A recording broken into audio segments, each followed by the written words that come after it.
Bismillahirrahmanirrahim. Assalamualaikum warahmatullahi wabarakatuh.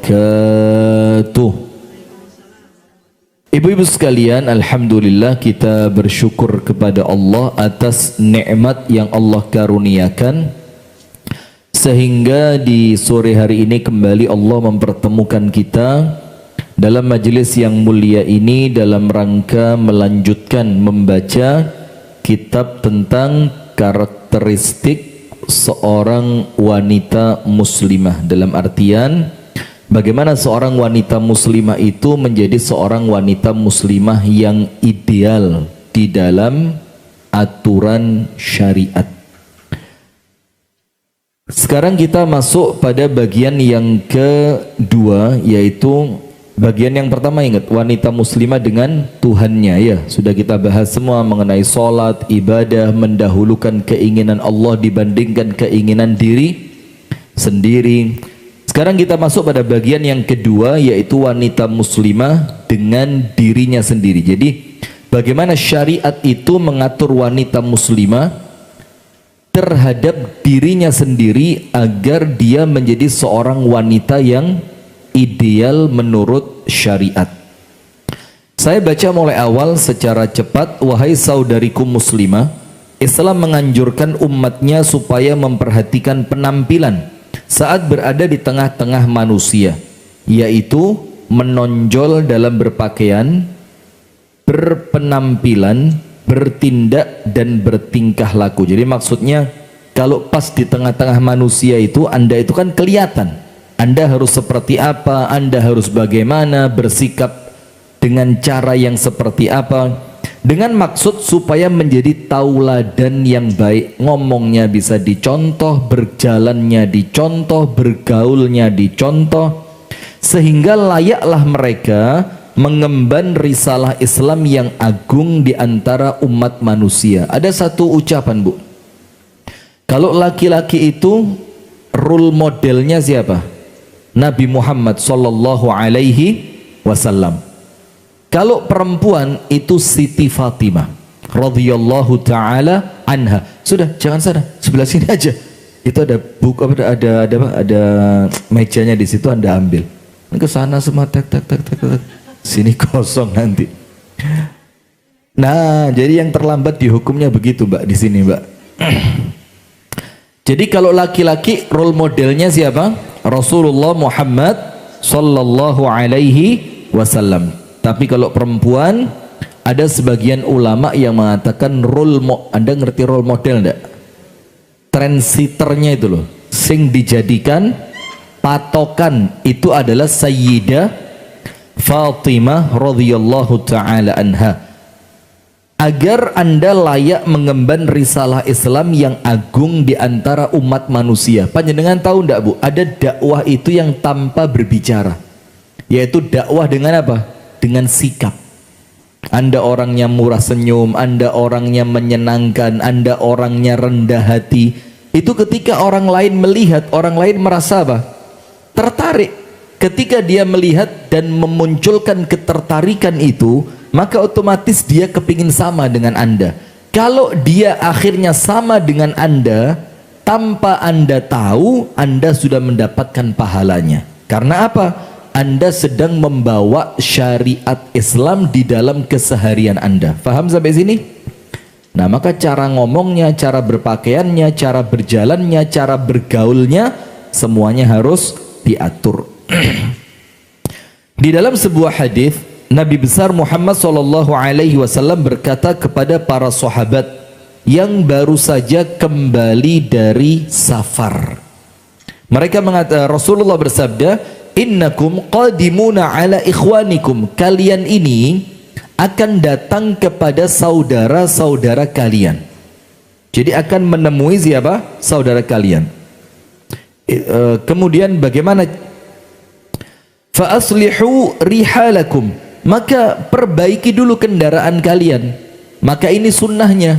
Jadi sebelum sampai di tempat tujuan atau sebelum kembali ke tempat semula, itu kalau mau sesuai sunnah loh ya, itu kendaraannya harus bersih dulu.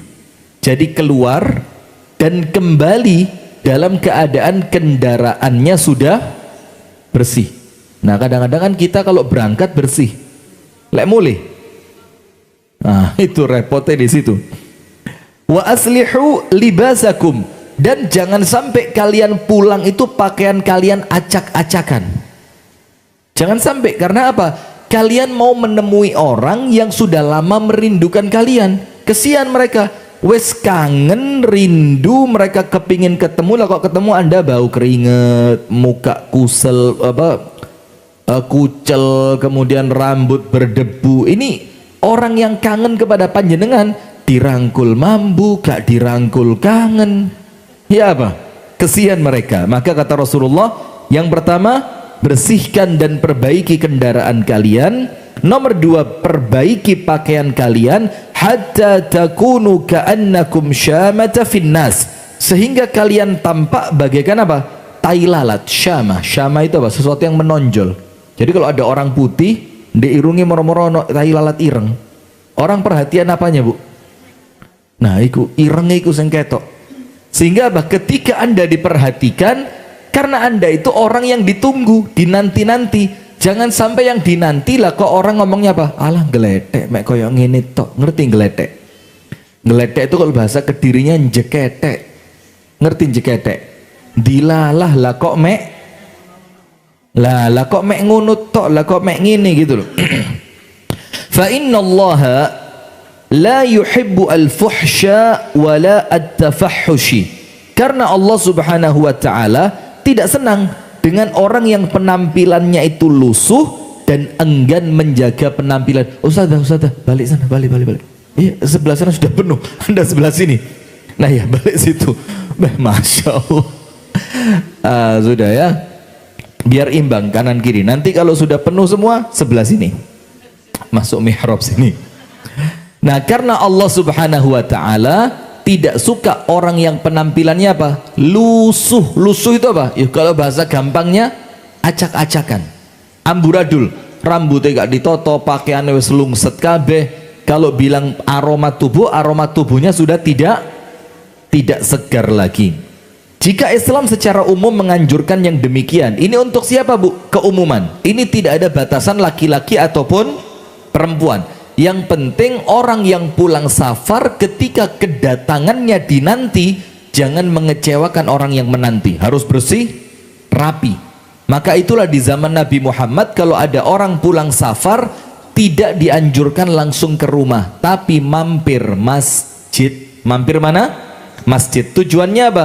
Yang pertama, agar yang sampai itu bisa sedikit istirahat dulu, gak kesel nemen, iso leyeh-leyeh. Kalau mau ganti pakaian bisa ganti pakaian dulu, kalau dia mau bersih-bersih bisa bersih-bersih dulu. Plus juga itu memberikan persiapan untuk ahlul bait, orang yang di rumahnya apa? Mempersiapkan diri, bersih rumahnya dulu, membersihkan badannya dulu. Kalau ada kesempatan masak masakan yang disenangi oleh orang yang baru saja pulang dari safar. Jika Islam secara umum menganjurkan yang demikian kepada kaum muslimin, terlebih lagi wanita muslimah. Lu lek wong lanang ae dikongkon seperti itu, apalagi seorang perempuan. Nah, maka secara khusus wanita muslimah harus lebih perhatian. Hendaknya wanita muslimah tampil istimewa dari segi tingkah lakunya, pakaiannya, dan penampilannya. Karena penampilan yang bersih, baik, rapi menunjukkan karakter yang luhur dan kepribadian yang mulia, serta kemudian hal itu akan membentuk jati diri seorang muslimah. Anda buka, ada satu artikel di Google, jadi rumah itu bersih atau kotor, artinya rapi atau tidak rapi, itu akan mempengaruhi pola pikir kejiwaan penghuninya. Jadi orang kalau tinggal di rumah, kamar, tempat, mobil, atau yang semisal dengan itu, lah kok terbiasa gak rapi, sampai lama dengan itu, akhirnya itu menjadi apa?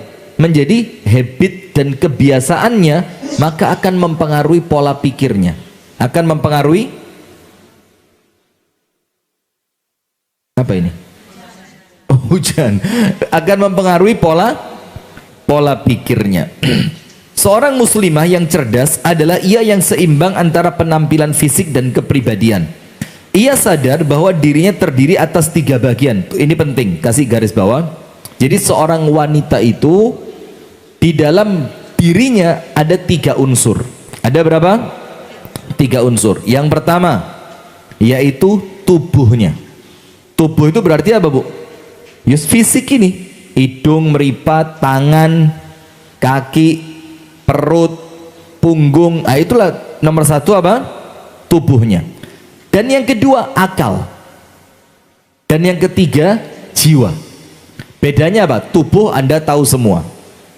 Akal itu apa? Akal ya bagaimana Anda bersikap. Difikirkan dengan akal. Jiwa itu artinya kedewasaan. Kalau 3-tiganya baik, maka sempurnalah perempuan itu. Fisiknya sempurna. Sempurna itu kudu harus tinggi, putih, cantik, langsing, apalagi mancung, bibirnya kalau dulu tipis, sekarang kandel. Dulu bibir yang bagus itu apa? Tipis. Sekarang tipis itu dianggap opo kok tipis. Sampai nggak lipstick modun ini. Yang atas mumbul sih ini. Lah iya apa enggak? Ya mengikuti lah. Nah sudah, akhirnya apa? Kalau tubuhnya bagus, dalam artian tidak harus yang perfect secara pandangan manusia, tapi bagus itu yo bersih, diperhatikan, pakaiannya pantas, pakaiannya cocok, menutup aurat, kemudian akalnya juga sehat dan jiwanya mateng. Dialah perempuan yang sempurna. Maka berilah masing-masing haknya sesuai dengan porsinya. Ia selalu mengambil petunjuk Islam yang lurus dan menganjurkannya bersikap seimbang dan senantiasa mengupayakan keseimbangan itu. Lantas, bagaimana caramu wahai muslimah mewujudkan keseimbangan itu? Nomor 1, sekarang untuk tubuh. Kan ada 3 tadi, tubuh, akal, jiwa. Sekarang bagaimana tubuh yang ideal? Berat badan nomor 1 tidak boleh lebih dari 47. Maaf, tenang aja ya. Tenang, tidak boleh lebih berapa? Sudah tidak masuk semua ini. Ini sudah lewat semua ya. Saya nikah berat badan saya pas 46. Sekarang 67. Masya Allah. Ya itulah tanda bahagia ya. Antara 2, bahagia atau stres. Karena ada orang kalau stres senengannya apa? Masya Allah. Nah sudah, maka nomor 1 tubuh. Wahai saudariku, tetaplah perhatian untuk menjaga kebugaran tubuhmu. Olahraga, sholat, ngepel, nyapu sudah kemarin, bukan pembahasan yang ini lagi ya. Itu kemarin sudah. Nah sekarang wahai saudariku, tetaplah perhatian untuk menjaga kebugaran tubuhmu, berolahraga dan menjaga kesehatanmu secara umum. Kerjakanlah perkara-perkara yang dianjurkan dan disukai oleh Islam.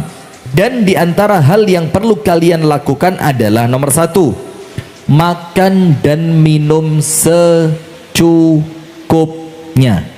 Nah ini Bu, bisa tapi angel. Bisa tapi susah. Kita ini ngomong cukup untuk sesuatu selain makanan gampang. Tapi ngomong cukup untuk makanan, itu memang tantangan berat. Apalagi yang dimakan, lek gak entek, gak lego, enteo gak warek. Apa itu? Kalau ndak habis, gak lego.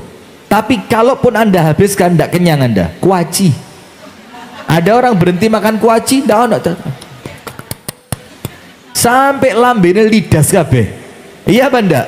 Kuaci, kacang, keripik, apalagi yang pokoknya yang semisal dengan itulah, kue-kue lebaran ya, itu sak toples kadang-kadang, sak lodong, apalagi kalau isinya rengginang, terus apa yang agak pahit itu emping. Masya Allah. Nah Maka nomor satu, perhatikan tubuhmu. Bagian pertama dari tubuh ini apa? Biasakan makan dan minum secukupnya. Bahkan Nabi Muhammad mengatakan apa? Kalau untuk urusan makan, konsepnya Nabi cuma satu. Ini dipegang. Mudah-mudahan Allah mudahkan kita untuk mengamalkannya. Untuk urusan makan, konsepnya cuma satu. Setelah halalan thayyibah, tentu setelah itu. Kalau itu gak usah diomong, no, karena itu tidak bisa ditawar. Harus halal, harus thayyib. Selain itu apa? Konsep makanan dalam Islam at-tabsit. Tabsit itu apa? Menyederhanakan. Jadi kalau makanan itu, Bu, konsepnya disederhanakan. Maka lihat beberapa dalilnya. Nabi Muhammad kalau mau makan tanya kepada istrinya apa? Ada ndak sesuatu yang bisa saya makan? Dan kalimat sesuatu di dalam hadisnya a'indaki syai'un. Jadi kalau dalam bahasa Arab kalimat syai'un itu isim nakiroh. Nakiroh itu artinya apa? Tidak terbatas, apapun yang penting bisa di makan. Rasulullah tidak tanya, ada ndak yang bisa dimakan? Tapi kudu iki loh, kudu iki. Ono gak sing makanan berkuah? Ada ndak makanan yang ndak? Pokok kata Nabi, a'indaki syai'un, apapun yang penting bisa dimakan. Itu contoh yang pertama. Contoh yang kedua, Nabi Muhammad mengatakan apa? Kalau saya diundang makan oleh orang miskin dan ternyata hidangan di undangan itu cuma apa? Qira'u syatin, cuma kikil kambing, kaki kambing. Ini untuk orang sekarang wis mewah, tapi untuk orang zaman dulu kikil kambing itu sesuatu yang nggak dimakan. Karena yang dimakan apa? Dagingnya, pahanya, hatinya, kan begitu. Nah sudah, maka Rasulullah bilang apa? La ataituhu, aku akan datang ke undangan itu dan aku akan makan makanan itu. Dalam cerita yang lain apa? Rasulullah makan roti kering. Kalau tidak ada kuahnya dimakan susah. Maka Rasulullah tanya, ini gabungannya apa? Gandengannya apa? Istrinya bilang, ya Rasul, ma indana illal khal. Ya Rasul, kita tidak punya lauk kecuali cuma air cuka. Apa kata Nabi Muhammad? Ni'mal idamu al khal. Sebaik-baiknya lauk ya cuka itu. Padahal kalau mau ngomong, Bu, ya karuan roti cane campur gulai. Ini karena apa? Karena memang konsepnya Nabi gak omong tok lah. Kalau kita ini sekarang ya omong tok ini. Kalau konsepnya Nabi, apa yang dilakukan, apa yang disampaikan, itulah yang dilakukan. Yang pertama, ketika cari makan, wis opo ae sing penting kena di makan. Yang kedua, kalaupun undangan itu makanannya kikil kambing, kikil kaki kambing, saya makan itu. Kemudian ketika mau makan roti kering, Rasulullah minta temennya apa ini? Ternyata adanya cuma cuka. Rasulullah bilang sebaik-baiknya lauk adalah cuka. Dan entah ada kaitannya apa enggak, subhanallah, enggak ngerti kita. Cuma sekarang orang kalau pagi minumnya apa? Cuka apel. Cuka apel, pokok cuka buah-buahan lah. Dan ada satu lagi yang terakhir, Rasulullah mengatakan, yakfi libni Adam luqaimatun yuqimna sulbah. Cukup untuk manusia Bani Adam luqaimat. Luqaimat itu beberapa suapan kecil. Jadi suapannya saja, bukan gini. Oh, ada orang kalau makan itu lek nyuap gini. Tapi Bu, itu namanya luqmah. Tapi kalau luqaimah itu suapannya kecil, mek joko sak jimpit tok. Dan itu pun luqaimatun, cuma beberapa suapan. Kalimat luqaimah itu jumlahnya tidak sampai 10. Berarti mek beberapa lah, 4, 6. Itu sudah Bu, sebelah sana. Iya. Itu sebelah situ kosong. Nah, itu kata Nabi Muhammad apa? Sudah cukup, yang penting menjadikan tulang punggungmu bisa berdiri tegak. Wes cukup. Nah, maka konsep makan dalam Islam apa? At-tabsit, menyederhanakan. Nah, cuma memang kan yang menjadi masalah sekarang apa, Bu? Adanya wisata kuliner dulu ya. Adanya tayangan-tayangan kuliner mulai zaman yang pertama sampai beliaunya sudah meninggal. Maknyus, Bondan Prakoso, kok Bondan Prakoso, ya Pak Bondan lah pokoknya ya. Ini kelapanya terasa banget. Terus kemudian ini rasa santannya itu, gurihnya itu enak. Sampai kita yang ngerungokno itu,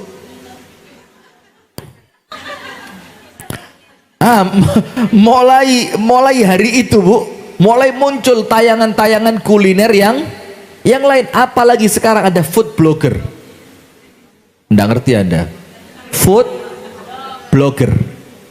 Saya kemarin di pesawat dari Surabaya mau ke Malaysia, ketemu Arab Surabaya. Loh iki Ustadz yang Bintalib iki lho iki. Nggak tahu nama saya tapi sok kenal. Itu loh wong Arab ya. Masya Allah, rotok gregetno didik tapi ya apa ya, tapi saya seterkenal ini kamu nggak tahu gitu. Iki lho Ustadz yang Bintalib iki lho iki sing duwe warung rawon nih lho iki gitu kan. Sudah langsung Ustadz iki lah Ustadz sing di Instagram iku ya. Kok selamat gak gue banyu putih saya ini, bawa air putih tak ruqyah kamu. Masya Allah. Sudah bilang Ustadz gak kepengin ngundang aku tak? Loh kok kualik ini urip iki? Di mana-mana Ustadz yang diundang lah kok. Nah saya lagi kok kon sing jaluk diundang. Aku food blogger loh Ustadz. Kok gak izin kon yang kita pikir. Astagfirullahaladzim. Bayangin mulai muncul orang-orang yang semacam itu. Jadi kemana-mana itu tujuannya apa? Review makanan. Kalau Anda ke Surabaya, jangan lupa datang ke restoran ini, nanti pesan menu ini. Masya Allah. Akhirnya makanan itu sekarang untuk kita menjadi sesuatu yang sangat ribet. Bahkan sampai ada table manner. Gak ngerti belas Anda ini, gak ngerti Anda. Nggak ngerti, sudah nggak usah gayat toh. Nggak ngerti Anda. Table manner itu makanan hidangannya apa, nanti naruh sendoknya di mana, naruh garpunya di mana, kemudian ingat nggak kayak arek cilik lemangan sik netes itu loh, dikasih waslap di sini, nanti ada lagi yang ditaruh di bagian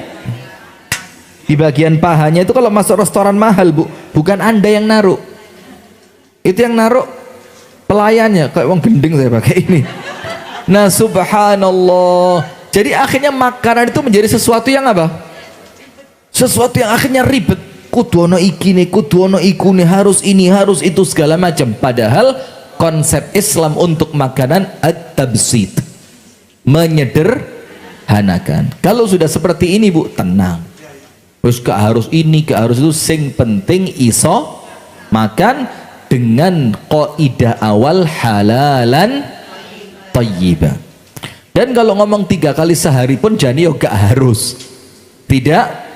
Tidak harus. Bahkan sampai sekarang ini ada pesantren yang makannya itu cuma sehari 2 kali, dan yo muridnya biasa saja, sehat-sehat walafiat, tidak ada urusan apapun. Bahkan saya kenal beberapa orang, baru ketemu sekitar 2 minggu yang lalu di Malang. Satu orang awake apik, seger, sehat, usianya yo di atas saya, tapi kelihatan Masya Allah masih buger sekali. Itu makannya cuma 2 kali, jam 10 pagi sama jam 5 sore. Jam 10 pagi sama jam 5 sore. Sangat perlu ditiru, bukan? Sangat perlu ditiru. Tapi kita ini 10 pagi sampai 5 sore, liane ngemil gak mandek. Weci, kola, es teler, apa lagi? Cilok, terus tempe bacem. Ya podo ae pada akhirnya ya. Sudah, biasakan makan dan minum secukupnya. Ketahuilah, tidak ada wanita di bumi ini kecuali ingin tubuhnya selalu bugar. Salah ini, salah. Itu yang saya maksud. Ingin tubuhnya selalu bugar, sehat, dan tampak cantik. Mereka khawatir jika suatu hari nanti mereka merasa kurang nyaman untuk bangun dari duduknya hanya karena terlalu gemuk atau berlebihan berat badan. Ini tentu semuanya sama nggih. Terkadang bugar itu terkadang sulit dicapai, karena untuk meraihnya harus tekun dan mengendalikan nafsu makan bahkan sejak ia masih kecil dan remaja. Namun kesulitan itu akan menjadi mudah jika sudah menjadi kebiasaan. Jadi kalau sudah kebiasaan enak saja. Nah cuma kalau mengawali dari bahasa kaset, dari bahasa apa? Wes kaset, ini susah. Biasanya kan ceritanya kan, oh aduh ya apa ya, yes mulai. Nanti orang kalau mulai itu Bu, semangat di 7 hari pertama, oh semangat. Dan lucunya apa? Mereka itu ketika baru semangat, bendino posting status menu sarapan pagi. Wah Masya Allah, telur rebus 2, kentang separuh, wortel, kemudian kopi no sugar gitu kan, itu diposting. Nanti hari ke-8 selalu posting ganti sego pecel. Wes lali wisan, sudah lupa sudah. Nah maka sudahlah, yang normal-normal saja, gak usah sing terlalu posting segala macam. Yang penting progresnya itu kelihatan. Toh apa Bu? Kebaikan itu akan kembali untuk diri kita sendiri. Kemudian makan dan minum secukupnya merupakan ibadah. Lihat, jadi membatasi makan dan minum itu bentuk apa? Ibadah. Karena dalilnya jelas, wa kulu washrabu wala tusrifu innahu la yuhibbul musrifin. Al-A'raf ayat yang ke-31. Allah mempersilahkan kita makan, Allah mempersilahkan kita minum, tapi Allah memberi satu rambu-rambu tok, wala tusrifu, jangan sampai berlebihan. Boleh silakan makan, silakan minum, yang dilarang apa? Berlebihan. Kita ini Bu, sekarang ini semuanya hampir berlebihan. Tidur lebih, guyon lebih, kerja lebih, sekali olahraga lebih. Semuanya terkesan apa? Berlebihan. Padahal sesuatu itu ketika sudah sampai pada taraf israf, berlebihan, maka apa? Keluar dari batas kebaikan menjadi keburukan. Dari baik menjadi buruk. Maka disebutkan oleh para ulama, fa inna likulli syai'in bad'un wa bad'u al-adawati al-mizah. Segala sesuatu itu Bu, pasti ada pembukaannya. Apapun pasti ada awalan. Dan awal dari permusuhan itu adalah bercanda yang berlebihan. Nah bercanda kalau sedikit, yo sah-sah saja. Tapi kalau sudah mulai berlebihan, itulah awal menjadi apa? Permusuhan. Nah termasuk makanan. Makanan itu kalau belum sampai batas berlebihan, semuanya baik. Jadi pada awalnya tidak ada yang dilarang. Gula tidak dilarang. Bahkan semacam makanan-makanan berlemak tidak dilarang. Apalagi yang menjadi pantangan sekarang? Emping. Lah serius, emping itu Bu menurunkan asam urat. Ini demi Allah. Anda menurunkan asam urat dari mulut ke lutut. Menurunkan asam urat dari mulut ke lutut. Panjenengan kaget. Masya Allah. Anda kagetnya ekspresif loh, Masya Allah. Oh panjenengan sudah mau makan. Selamat, diteruskan ini. Coba saya tidak lanjutkan ini, Anda pulang secekot-cekot Anda. Loh iya Bu, betul apa enggak? Menurunkan asam urat dari mana? Mulut ke lutut. Nanti turun lagi sampai ugel-ugel, driji, rasa kemeng kabeh ya. Dan asam urat itu bahaya Bu. Asam urat itu Masya Allah. Saya punya teman asam urat Bu, sore ngaji besok pagi mati.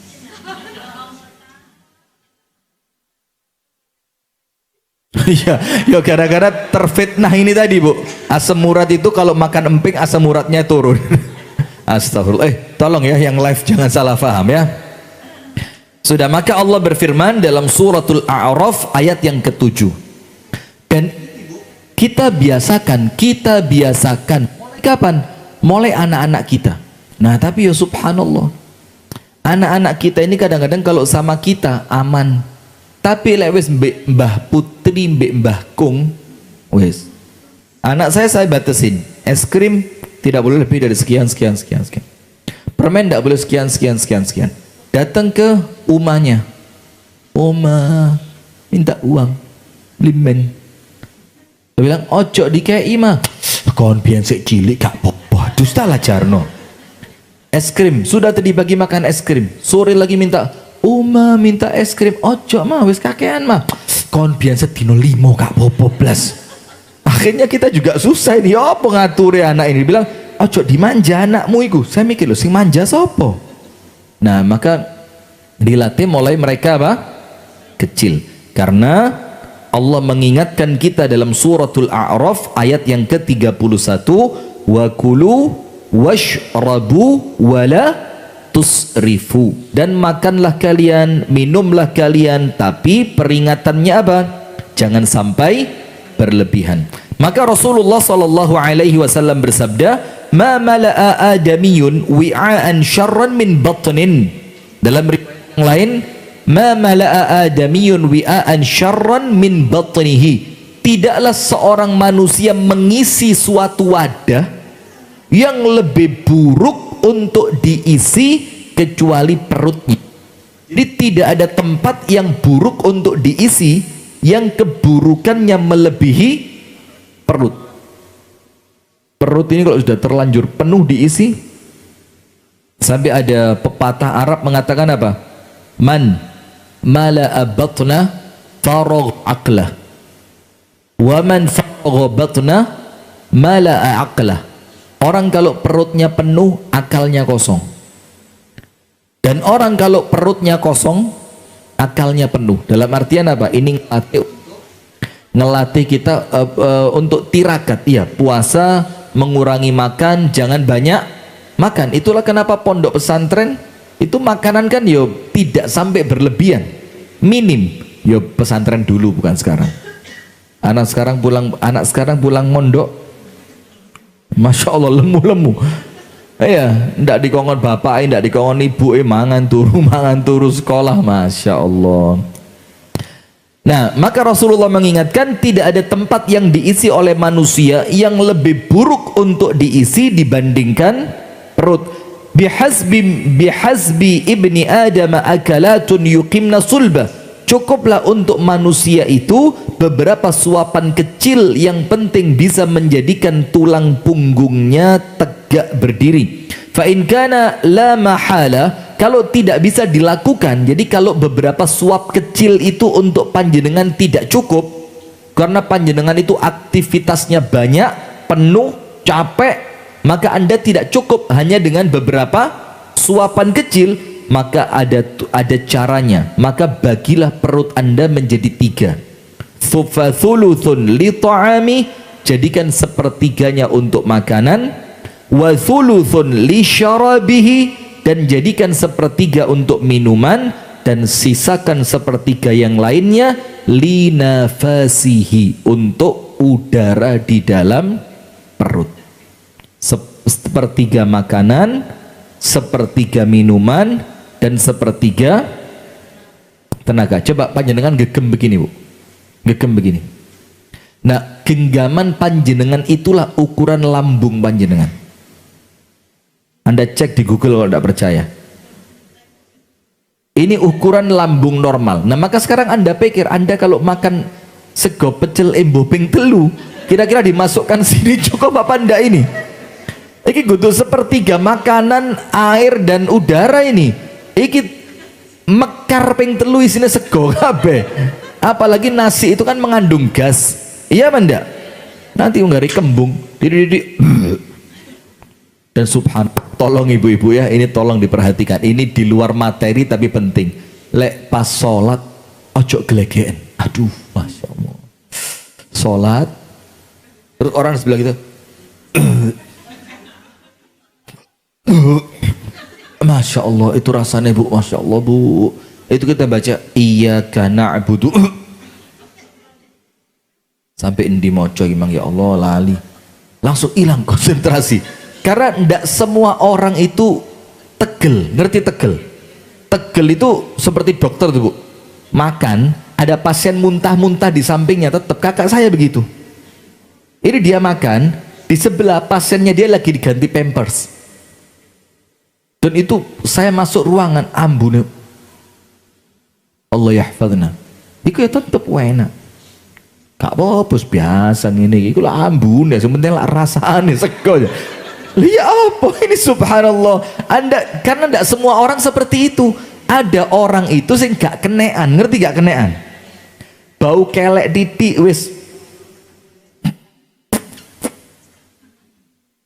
Nah, maka saya sarankan Anda kalau mau terawih nanti, ini kan deket Ramadan lagi ya, itu bawa kopi, taruhan plastik, cucuan, diikat plastik, dicucui gedong. Nanti kalau pas tetangga sebelah Anda rodok mambu, sedotan kopi itu.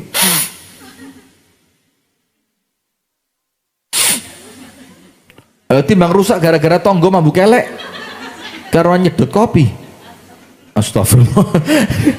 Enggak, maka maksudnya di sini jagalah tubuh kita jangan sampai mengganggu orang lain. Jadi Rasulullah mengingatkan 3. Nomor 1, tidak ada tempat yang lebih buruk untuk diisi melampaui perut.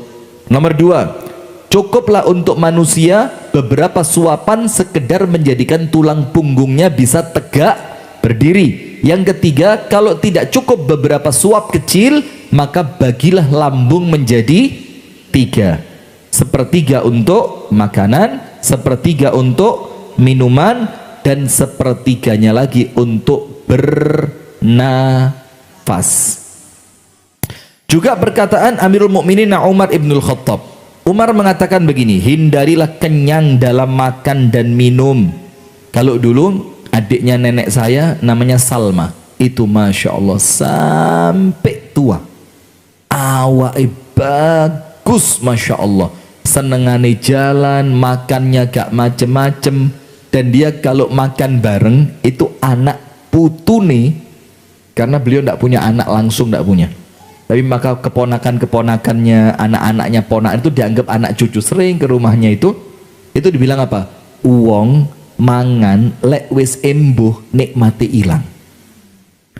Walaupun kadang-kadang kita udah medit ayo, dalam hati kita mikirnya apa, tapi ternyata subhanallah itu cara beliau didik ponakannya, didik cucunya, supaya apa? Tidak berlebihan dalam makan, awake api sampai wafat. Dan rata-rata di keluarga nenek saya umurnya dawa-dawa. Nenek saya meninggal 94 dalam keadaan tidak sakit apapun. Kemudian beliau yang saya ceritakan ini meninggal 87, tidak sakit apapun. Kemudian yang rodok-rodok supranaturalis, adiknya lagi itu meninggal juga di usia 84 tahun. Pokok umurnya dawa-dawa, tapi betul subhanallah tidak ada satupun yang gemuk. Awai lencir-lencir api-api karena makannya gak sembarangan. Terus makan sayur, bik sambel, bik tempe. Nanti siang makan jangan asem, gak sambel, ono iwak asini. Segitu-gitu dok. Nggak pernah yang kemudian pecel tumpang, seblak, cilok, maklor, apalagi bakso. Ini bakso langsung beliau pura-pura nggak kelihatan aja ini. Bakso, dah subhanallah. Maka Amirul Mukminin Umar kasih garis bawah Bu, itu penting, mengatakan apa? Hindari kenyang dalam makan dan minum. Jadi apa? Dijaga, harus punya kontrol, jangan sampai keroso kewareken. Dan ini yo butuh kedewasaan. Untuk apa? Ngerem awake dewe. Dan Anda tahu diet terbaik itu mulai kapan? Besok. Diet terbaik mulai besok, catat itu. Iya, besok. Pokok tiap hari diet terbaik mulai besok. Tiap hari begitu aja, insya Allah gak diet-diet Anda. Maka perkataan Amirul Mukminin Astagfirullahaladzim. Kenapa materinya kok ya pas ini? Apa lagunya? Bagus ya, itu tentang diet memang itu ya. Itu lagu tentang diet. Kalau tidak hari ini, mungkin minggu depan. Kalau tidak minggu depan, Ya bulan depan. Wis terus saya gitu aja husnudzon terus ya. Oh ternyata lagu itu arahnya diet ya. Saya kira tentang apa? Saya kira tentang doa itu dikabulkannya kalau dari ini ya mungkin minggu. Ternyata diet. Masya Allah. Bagus. Ini kayaknya ilmunya Ustaz Darwis ini. Hindarilah kenyang dalam makan dan minum. Kenapa kata Umar? Karena kenyang itu dapat merusak tubuh, mendatangkan penyakit dan menyebabkan males sholat. Terbukti. Kita kalau buka puasa kuareken adzan isya mah. Lah kok isya adzan? Engkau mati mundur saya dulu ya Allah. Sebentar lagi nih 14 dinongkas ini 14 hari lagi ya. Ini pokoknya kerasa buka nih kuareken nanti isya itu kayak kerasa gak kerasa lu wis isya ya Allah. Apalagi kerasa imamnya siapa? Ustadz Mami. Astagfirullah Ustadz Mami ini biasanya tawa itu gak mandek-mandek langsung Masya Allah. Kata Umar, karena terlalu kenyang itu mendatangkan penyakit, merusak tubuh dan menjadikan malas di dalam sholat. Kemudian Umar mengatakan, hendaknya kalian berlaku sederhana. Ini loh Pak, yang saya sebut tadi, tabsid, menyederhanakan. Hendaklah kalian berlaku sederhana dalam urusan makan dan minum. Ini bukan urusan medit Bu, bukan urusan medit, bukan urusan kayak awake dhewe kok. Ini bukan urusan eman-eman, bukan urusan medit.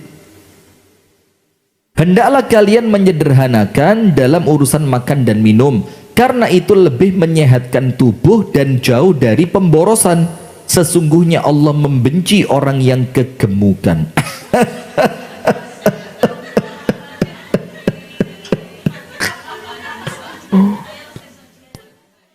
Ketawa saya kok enak banget ya.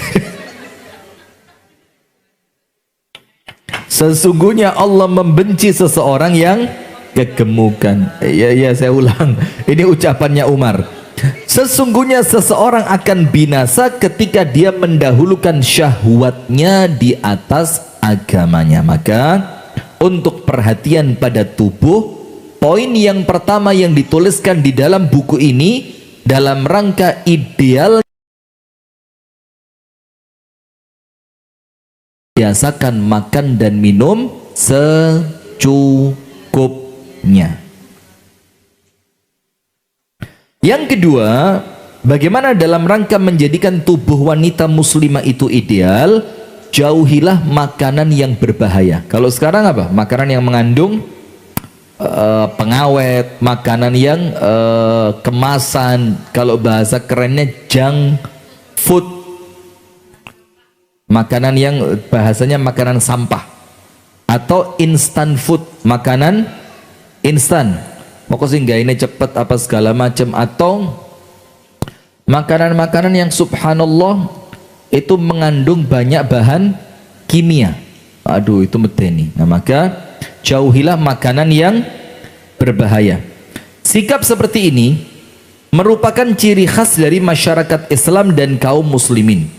Jauhkanlah dirimu dari adat yang buruk seperti begadang hingga larut malam untuk sesuatu yang tidak manfaat. Maka ibu-ibu tulis begadang itu boleh hanya untuk 3 perkara. Nomor 1, ini begadang yang hukumnya apa? Boleh. Selain itu makruh, bisa jadi haram.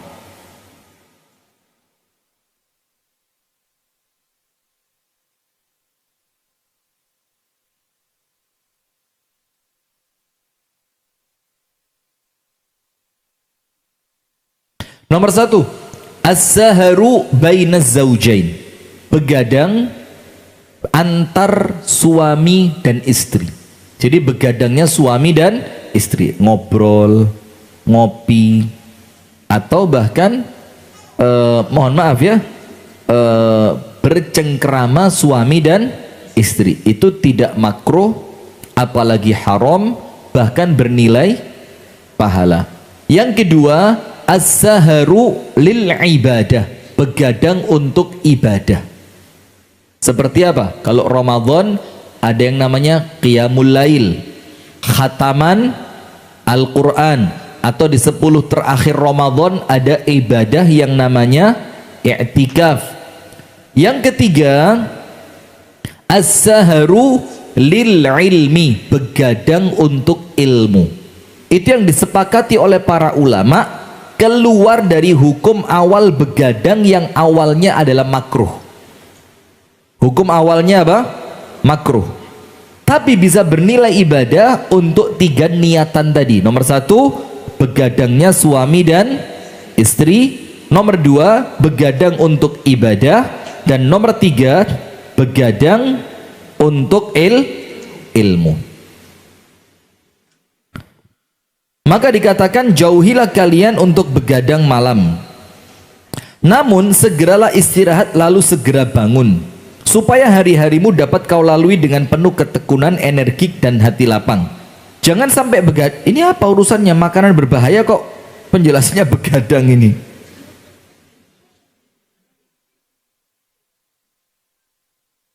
Bikin lapar ya. Kalau begadang lagi enek camilan ini gak begadang ya. Na'udzubillah. Nah, tapi jauhilah makanan yang berbahaya, itu juga penting. Dilarang begadang itu juga penting. Sekarang yang C aja langsung. Biasakan dirimu olahraga setiap hari. Tentu saja sesuai dengan keadaan tubuhmu. Lihat Ibunda Aisyah. Walaupun secara tersirat, bukan secara tersurat, secara eksplisit, bukan secara tekstual letterlek. Itu Ibunda Aisyah olahraga, lari, Bu, lari. Maka sempat ada 2 riwayat hadits di mana Ibunda Aisyah itu lari bersama Nabi Muhammad. Tapi maaf, tidak saya sarankan lari di Simpang 5 Gumul. Polusi meripat.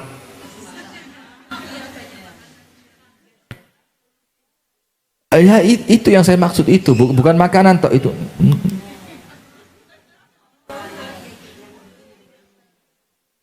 Ketika saya lewat gitu, saya tolek, lu jamaah apa ngajian? Mas, gak terima, saya muter lagi, saya lu iya, ndak. Maka cari tempat yang memang pantas untuk perempuan. Dan kan nggak harus di luar rumah kan, di rumah juga bisa olahraga yang memang memungkinkan. Tentu saja sesuai dengan keadaan tubuhmu, berat badanmu, usiamu, lingkunganmu dan masyarakatmu. Sesuaikan. Jadi jangan dipaksakan olahraganya harus olahraga yang berat. Sesuai dengan keadaan kita masing-masing, sesuai dengan usia, sesuai dengan kesibukan, sesuai juga dengan berat badan. Kalau berat badannya overweight, ya jangan volley. Anda nanti loncat dikira bola, dicemes sama orang. Ya, Anda sesuaikanlah ya. Lakukanlah di waktu-waktu tertentu dan buatlah jadwal supaya olahraga yang kamu lakukan bisa benar-benar membuat tubuhmu tangkas, lentur dan indah. Hasilnya tubuhmu akan selalu sehat, kuat dan terhindar dari demam dan penyakit. Kamu pun menjadi mampu melaksanakan kewajibanmu dan lebih mampu mengejar cita-cita hidupmu. Berarti nomor 1, makan dan minum secukupnya. Nomor 2, jauhi makanan yang berbahaya. Nomor 3, jangan begadang. Nomor 4, biasakan olahraga. Nomor 5, jaga kebersihan badan dan pakaian. Maksudnya kebersihan badan itu apa? Ya dosa, Bu. Mandi. Sebagai bentuk untuk mengikuti petunjuk Nabi yang telah menganjurkan untuk mandi dan memakai wewangian, terlebih lagi pada hari Jumat. Igtasilu yaumal jumu'ah waghsilu ru'usakum fa illam takunu junuban au usibu minat tib wa usibu minat tib. Mandilah di hari Jumat dan guyurlah kepala. Itu kalau bahasa kita apa? Sampoan. Mandilah pada hari Jumat dan guyurlah kepala kalian meski kalian tidak sedang junub, serta pakailah minyak wangi. Ini perintah untuk laki-laki. Dan kenapa, Bu? Dalam ilmu fikih, mandi hari Jumat itu untuk laki-laki wajib. Wajib. Mandi Jumat itu wajib. Walaupun sebagian ulama mengatakannya apa? Sunnah. Pertanyaannya sekarang, kok seribet itu syariat sampai adusnya digawe model wajib? Karena tidak kita pungkiri, memang orang Saudi, orang Arab di zaman itu Bu, itu mereka jarang mandi. Bahkan maaf sampai sekarang. Anda tahu orang Indonesia kalau umroh, jadi hotel di Saudi itu kalau ketempatan orang Indonesia itu dibilang apa? Dibilang ikan. Kita ini dibilang ya'tis samak. Ini iwa-iwa itu koi, bagian ngentekno banyu. Karena orang Indonesia itu mulai masjid adus, kate turu adus, tangi turu adus, nanti mau city tour adus. Kata mereka apa? Oh iki rayape banyu katanya. Sementara orang dan di sana badan tidak bau. Badan tidak bau karena apa? Panasnya kering, bukan lembab. Sehingga kalau di sana itu badan memang tidak bau. Maka kalau ada orang di sana badannya bau, ya itu alhamdulillah. Itu berarti apa ya? Rotok luar biasa gitu loh. Karena umumnya tidak bau. Sehingga orang sana itu Bu, itu malas mandi. Keringetan didik dan garing, keringet garing. Maka jarang Anda temui orang Arab jerawatan. Jarang. Karena apa? Cuacanya itu cuaca kering. Rata-rata kulit mereka itu putih bersih. Kalaupun hitamnya hitam seger. Karena apa? Mataharinya itu kering. Kelembapannya itu bisa sampai 0%. Nah, sehingga karena keadaan yang seperti itu mereka terbiasa tidak mandi. Sementara Islam itu agama yang menjunjung tinggi kebersihan. Maka sama Nabi Muhammad, ayo kalau Jumat harus mandi. Plus juga diwajibkan lagi mandi setelah hubungan suami istri. Tidak ada di agama selain Islam, tidak ada. Nah sekarang sementara dalam keadaan hubungan suami istri itu untuk manusia sesuatu yang tabiat, orang itu butuh. Maka dengan itu kalau memang kamu butuh hubungan suami istri, ya setelahnya kamu harus mandi. Dan itulah bagaimana Islam itu menjaga kebersihan tubuh, menjadikan orang-orang Islam itu senantiasa terlihat bersih. Kemudian Rasulullah juga bersabda, man ata al-jumu'ata minar rijali wan nisa'i falyaghtasil. Barang siapa menghadiri sholat Jumat, baik laki-laki maupun perempuan, hendaknya dia mandi. Berarti perempuan boleh Jumatan? Boleh. Kalau memang di tempat itu ada tempat khusus untuk perempuan, boleh. Kalau dibilang boleh, boleh. Kalau dibilang wajib, tidak wajib. Karena yang wajib siapa? Laki-laki. Hadis ini menunjukkan besarnya perhatian Rasulullah terhadap urusan kebersihan dengan cara mandi. Maka banyak dalam Islam, wong jenazah aja dalam Islam, dan bahkan di agama yang lain bisa jadi mereka itu ngadusi jenazah yang niru Islam. Coba, ini jenazah sudah meninggal, bakal dimasukkan ke dalam tanah. Itu pun Islam masih peduli dengan kebersihannya.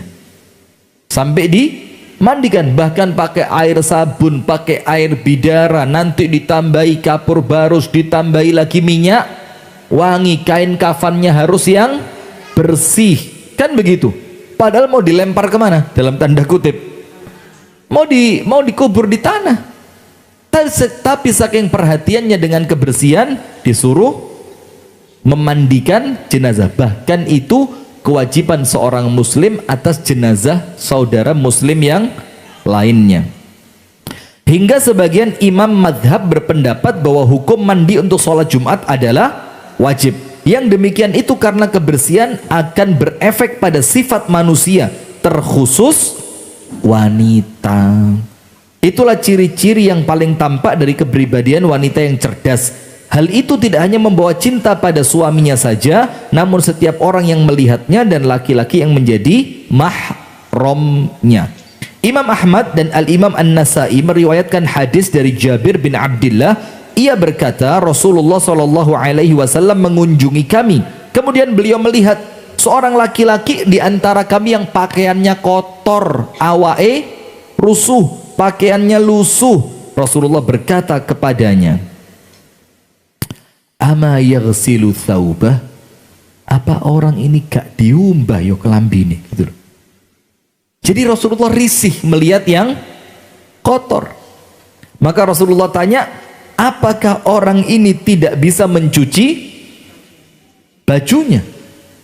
Maka dicerminkan juga oleh siapa? Malaikat Jibril ketika datang mau belajar kepada Nabi Muhammad. Apa cirinya malaikat Jibril? Rambutnya rapi, rambutnya disisir dengan minyak rambut yang kelihatan hitam luar biasa, pakaiannya putih bersih, badannya tidak ada debu, kelihatan orangnya wangi segala macam. Itu mencerminkan itulah yang ditunjukkan malaikat Jibril yang harus dicontoh seorang muslim dan muslimah. Rasulullah SAW tidak menyukai seseorang yang memakai pakaian kotor manakala ia mampu membersihkannya. Meski lingkup percakapan dalam hadis ini ditunjukkan kepada laki-laki, namun sejatinya para wanita lebih pantas mendengarnya karena wanita lebih sering dinilai kebersihannya, ya enggak? Kalau wong lanang rusuh kadang-kadang lumrah. Kenapa? Kerja di luar rumah panas-panas, ya enggak? Tapi kalau perempuan kotor nampaknya koyok gak umum, ya enggak? Maka kalau perempuan itu kotor, orang umum. Tahu Anda orang umum? Wong Kediri loh itu, Pak. Yang MLM dulu itu. Gak ada yang tahu? Yang itu loh. Ini mobil mewah di depan saya, rumah megah di belakang saya. Saya dapatkan dalam waktu 2 minggu setelah mengikuti program yang satu ini. Anda pun bisa, orang umum. Itu sudah berapa tahun yang lalu kira-kira. Anda tidak tahu ya? Memang ini pas dipasarkan di kalangan orang kaya memang.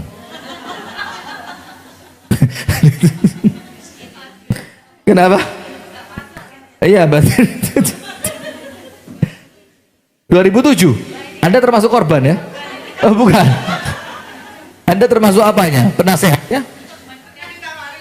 Oh, pernah ditawari, Masya Allah. Saya pernah masuk ke rumahnya. Orang umum. Anda cek di YouTube sekarang masih ada itu. Dan penampilannya itu sing wong deso tapi dikai jas loh. Anda tahu bagaimana? Wong deso tapi dipasangi jas terus dikon ngomong. Sama seperti itu loh.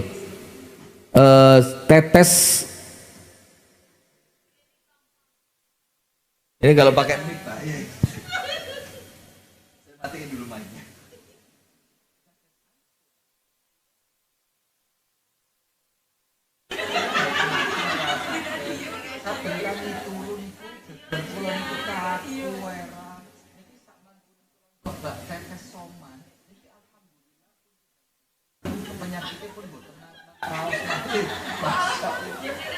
Anda tahu itu ya? Saya kalau di mobil kalau jalan jauh kan golek konco ini radio itu saya dengerin itu ibu-ibu yang sok polos itu, dan subhanallah semuanya gaya ngomongnya podo kabeh. Anda kalau ngecek radio nanti ketemu itu. Itu settingan semua itu. Sudah, kita lanjutkan. Apa gerangan yang memalingkan pandangan dan perhatian dari para peneliti di setiap waktu dan tempat? Sungguh petunjuk Nabi yang mulia ini yang menganjurkan umatnya untuk hidup bersih dan mandi telah datang sejak 15 abad yang lalu. Saat itu dunia belum mengetahui kamar mandi. Ibu-ibu cek di Google sekarang kalau tidak percaya. Orang Eropa itu, Bu, tidak ngerti WC, tidak ngerti cawi. Orang Eropa itu sebelum Spanyol itu kemasukan Islam itu kalau pup, maaf ya, itu bareng cuecer tuh gitu.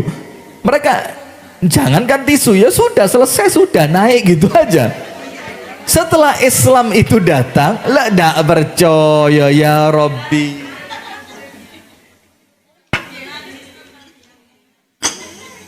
Setelah Islam itu datang, mereka kaget, orang Islam ini ngapain sih?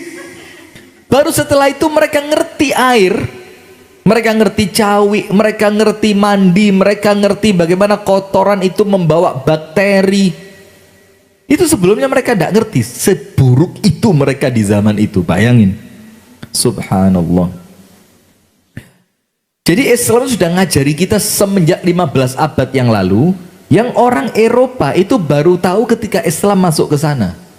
Berarti peradaban itu milik siapa? Ya milik kita ini. Saat itu dunia belum mengetahui kamar mandi dan mereka belum paham tentang mandi. Bahkan orang Eropa itu ngomong, Bu, mandi itu penyakit.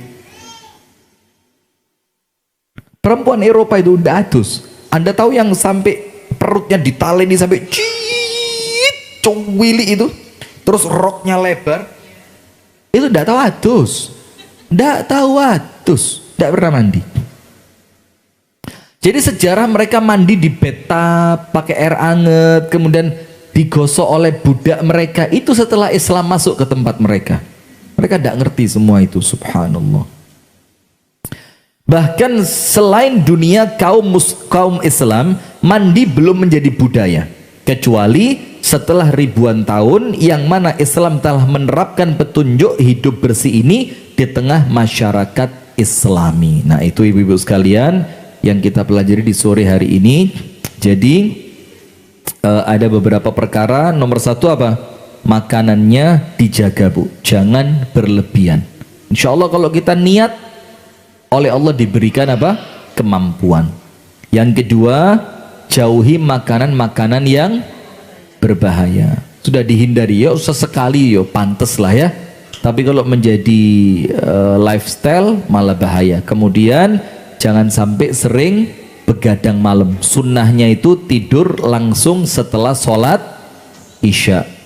Kemudian biasakan olahraga.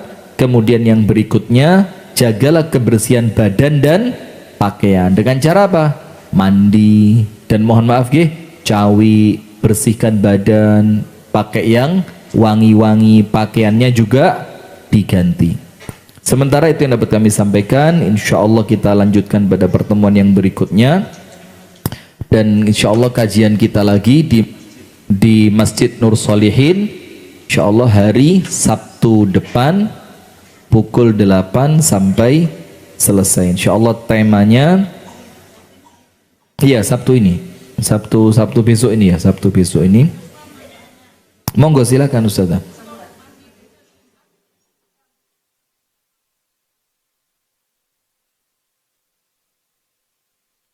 Nah, kalau mandinya itu boleh mulai pagi. Boleh mulai pagi, mulai ba'da subuh. Mulai ba'da subuh, tapi faktornya niat. Diniatkan ini mandi Jumat. Tapi secara kelaziman kalau laki-laki itu dilakukan sebelum berangkat sholat Jumat. Tapi untuk orang yang berangkat sholat Jumatnya dari kantor, ya diniati mandinya mulai pagi sebelum dia berangkat ke kantor. Wallahu ta'ala a'lam bishawab. Untuk laki-laki wajib. Untuk perempuan kalau dia nggak Jumatan tidak wajib. Iya. Wallahu ta'ala a'lam bishawab. Barakallahu fikum. Kami tutup dengan doa kafaratul majlis. Subhanakallahumma wa bihamdika ashhadu an la ilaha illa anta astaghfiruka wa atubu ilaik. Kurang dan lebihnya saya mohon maaf. Assalamualaikum warahmatullahi wabarakatuh.